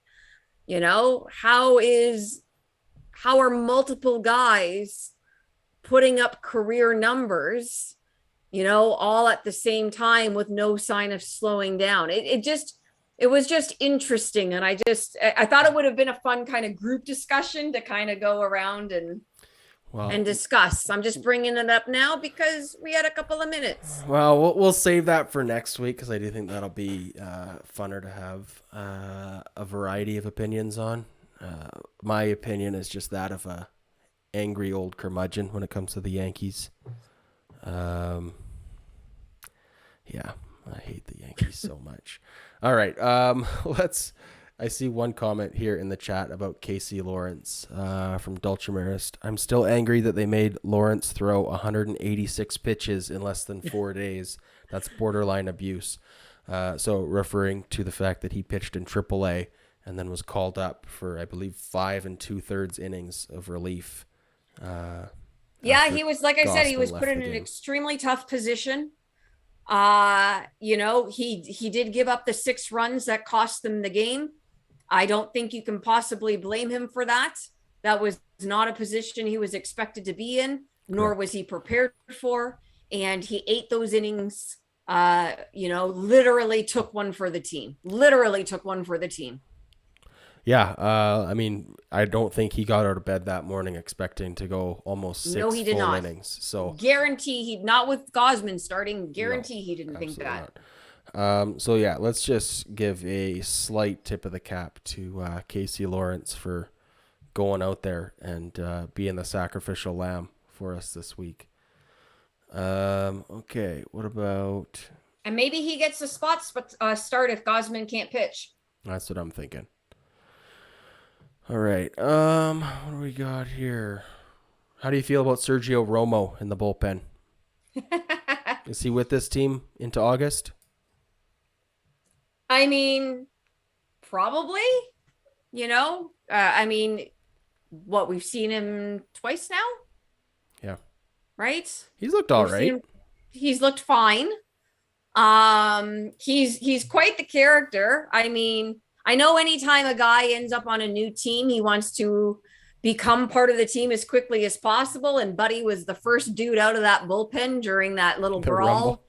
Right. I mean, he came charging out of there like, I'm here. I'm part of you. I'm one of you.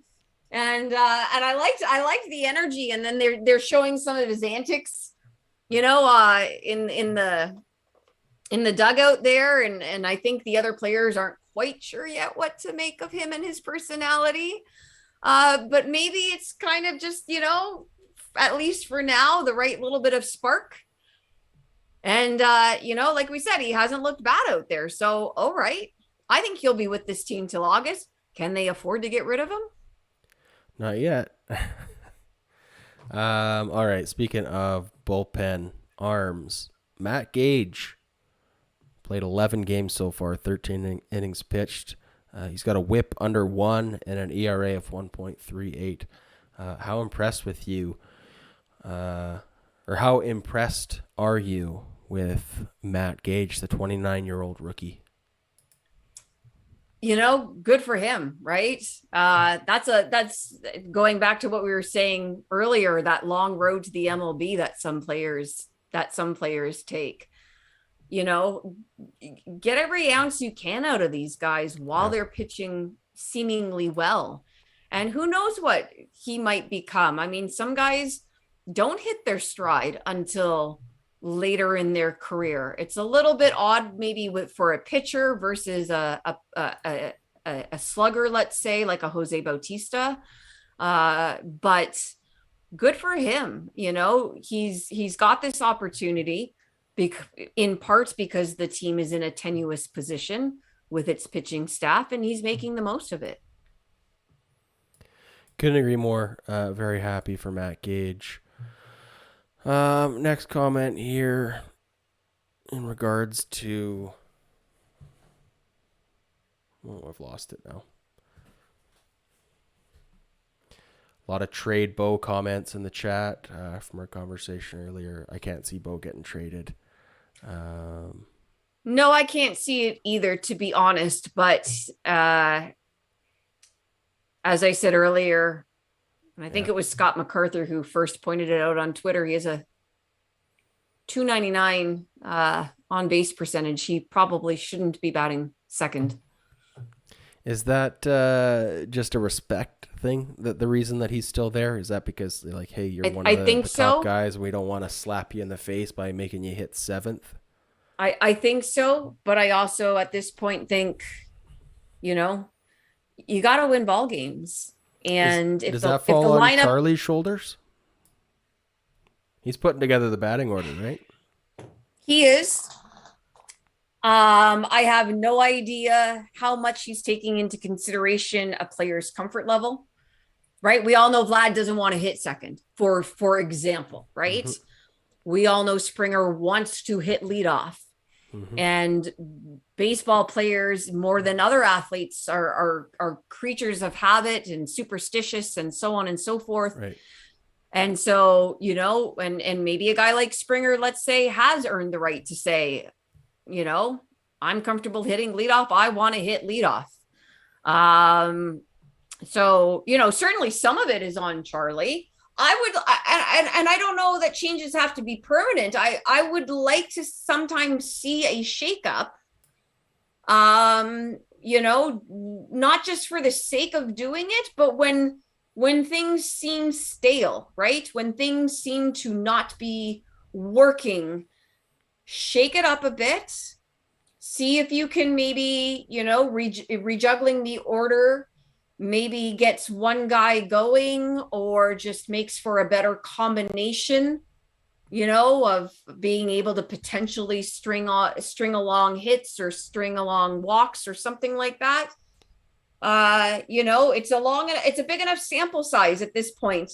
We're midway through the season. That's Bo's on base percentage.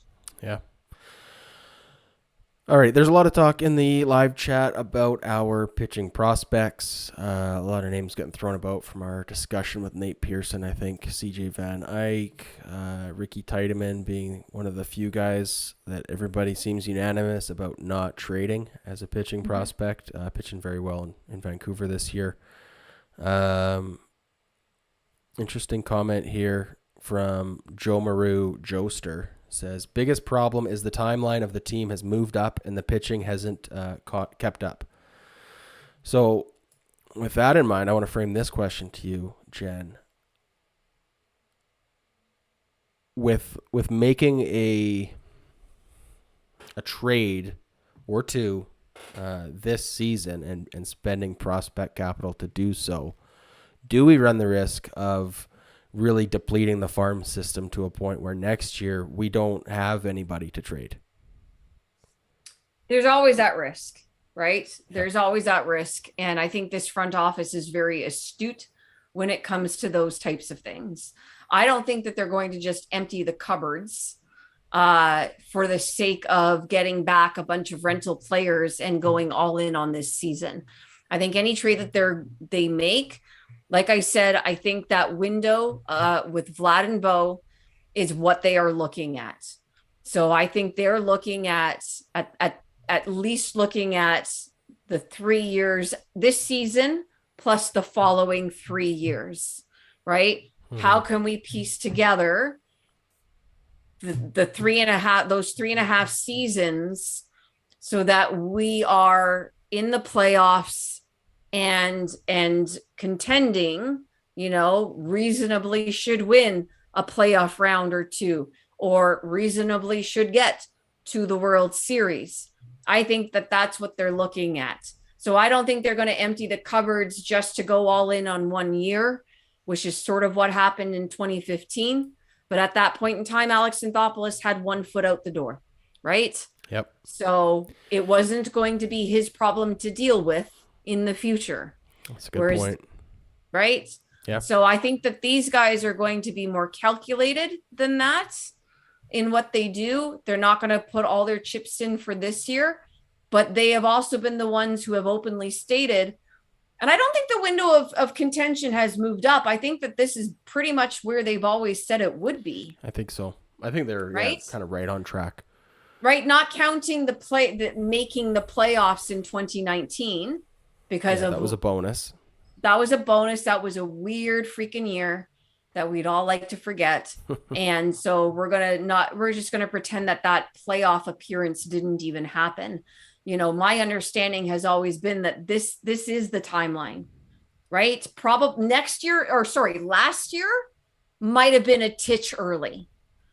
But I think this season and the next 3 years has always been what they have said is that window. So they have to figure out a way to make that work. And I know I don't mean therefore have to win a World Series, because once you're in the playoffs, anything can happen.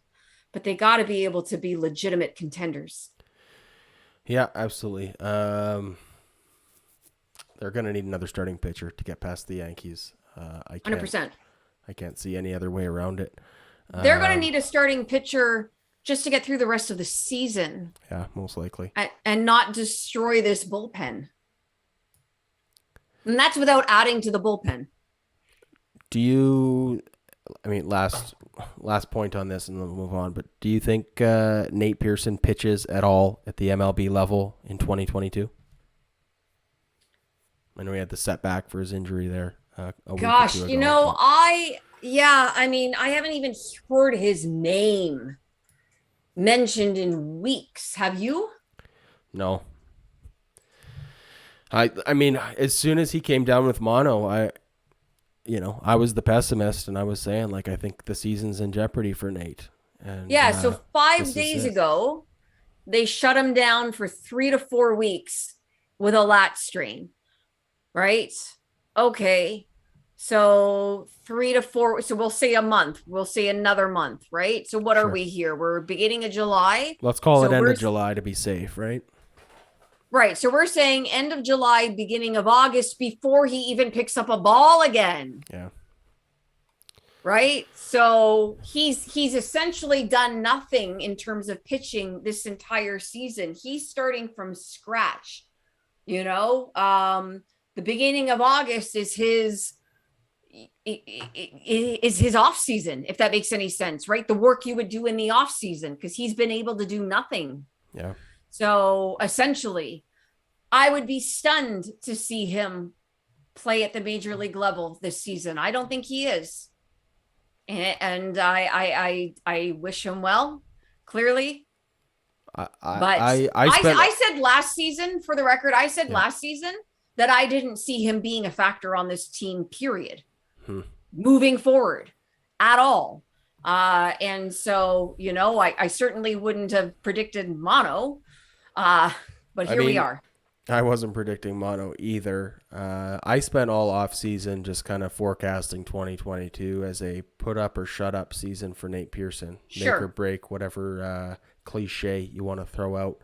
But this was definitely the season that he needed to show not only could he stay healthy, but that he can contribute at that major league level. And if not, this team needs to stop considering him as a part of the plan. Agreed.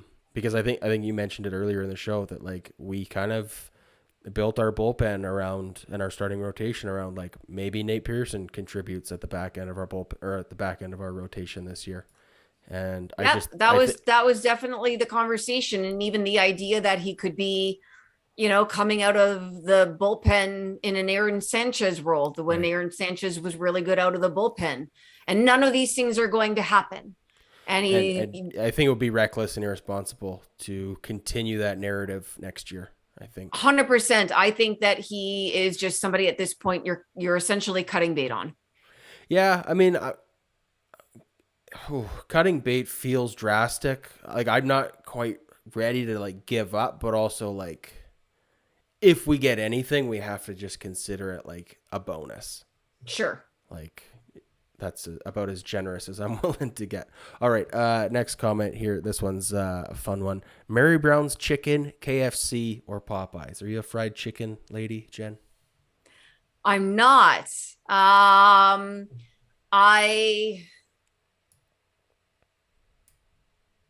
All right. I do remember really enjoying Popeye's chicken the last time I had it. I will go with Popeyes as well. One of their sides is a biscuit that's just salty and buttery, and I don't know who has the best chicken, but Popeyes has the best buttered biscuit, so I'll go with Popeyes. That's a really good question, like non-baseball question, but a really good question. But yeah, there was a little bit of a period of time when I was kind of trying different fried chicken joints All right. and Popeye. That biscuit is yeah, that's It's a good yeah. one. Yeah, it's good. All right. Follow-up question. Same topic. McDonald's, A&W, or Burger King? Believe it or not, I'm a McDonald's girl. All right. I'm a Believe it or McDonald's not. guy myself. I know you'd never And believe it and from I'll looking and at the me, but reason for me, part of the reason is the consistency. okay, that's fair. It's always been the same. I know exactly what I'm going to get when I order a certain item. For me, McDonald's just comes down to they have the best, most reliable coffee, and that's usually They what do I'm have going very to good McDonald's coffee, for is a coffee, and then while I'm there, I'll sometimes grab a fry or a burger. But yeah, or McDonald's has both. really good coffee. They do have Um, really good coffee. who has the best French fries of all the fast food? Because I grew up always just being brainwashed into thinking it was McDonald's, but now that I'm an adult, I don't think McDonald's has the best fries. Fries are super salty, Yeah, right? And I think that's maybe why you might think it's really good, right? Because yeah. animals crave salt. Best fries. I Wendy's think fries, I was gonna say maybe maybe. Wendy's. Yeah. Yeah. All right. A&W has decent fries too. Okay, we got a lot of comments criticizing that we only had two panelists on the show. So you guys are throwing your hatred at the wrong two. We're the two people that showed up, so you should be grateful for What us. could we do? I don't know. We could not have dragged others here. I know it's You rough. I mean, know, we're here. we're here. We're doing our best. I think the fact we got 2 hours into this show is pretty impressive. So we did I get a lot of agree. comments also supporting us and a lot of pats on the back for the valiant effort. Maybe we spent too much time complaining about the umpires, but I think when I described umpires as being the school shooters of the baseball world, that's maybe where we lost some people. But all right, and some comments about gambling and how bad gambling is. So.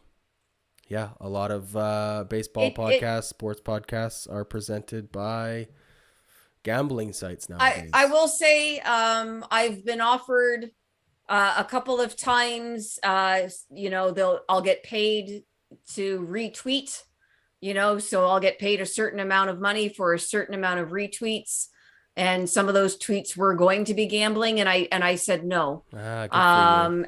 And a lot of people, and the amount of money being offered to me, first of all, wasn't even like, what do I care? But and I don't care what other people, what adults do knowingly. But I do think there are an awful lot of people who do have a gambling problem, and it's a very, very dangerous, potentially dangerous thing to get into. And I think it's really awful trying to watch a game or listen to a radio hit, and this is what half the time is being spent on now. Yeah, I couldn't agree more. I know Scott and I were approached by a few different gambling sites over the course of the last few months, and we really struggled with it. Obviously, like monetizing the show is important. It allows us to continue to make content and to do stuff like this. But balancing that conflict, like gambling isn't something to be taken lightly, and it is kind of just everywhere right now. And I think the fact that it is everywhere really dulls the dangers of it, I agree. which I don't think is good. I will say, just as a heads up, Scott and I did cave to the pressure. So we've got a gambling sponsor that we are going to be working with for July and moving forward. But I will say that Scott and I were very adamant about basically they wanted to sponsor all of our interviews with our the Blue Jays players and different prospects and stuff like this. And we held firm no to that. And instead what we're going to be doing is a separate weekly show. It's going to be a short segment. It'll be like 10 minutes long. And we're going to do like a gambling show. So we figure that way we can kind of keep it off of the content that we're offering. So anybody that tunes into Long Toss or watches the mailbag or the news show, you're not going to get gambling ads anywhere there. And we are going to have a stupid gambling segment. We also made sure that since we're comedians, we have the right to shit on gambling in general. So we're going to do a lot of complaining about gambling and saying don't gamble, but if you're going to use this site. So that's kind of the angle that we're going with. So hopefully I'm still able to sleep at night. I know Scott said he's just fine with it, but it is kind of cringy. So apologies to everyone. We're doing our best to not whore ourselves out to the gambling gods, but holy fuck, do they have a lot of money to offer. Not that we're getting a lot of money, but, you know. Anyways, I digress. What a stupid way to end this show, Jen. So thanks for that. All right. Anyways, we're at the 2-hour mark, so thank you so much for you, Jen, for taking the time to go one-on-one with me here on Long Toss. I enjoy being here every week, and you can count on me being back any Sunday that I'm able to do so. And I'll admit, when we started the show, I thought, dear God, there's no way we're going to make it 2 hours. You know, is he going to cut it off at the 60-minute mark? What are we going to do here? And you know, we're two passionate, knowledgeable fans, and we made it work. So made it work. All right. Kudos to us, I guess. And thank you to everybody who did tune in and stuck with the two of us, even if you weren't thrilled about it. Absolutely. All right, Jen. Thanks for taking time out of your day on the long weekend, and we'll catch you next Sunday. Cheers. Sounds good.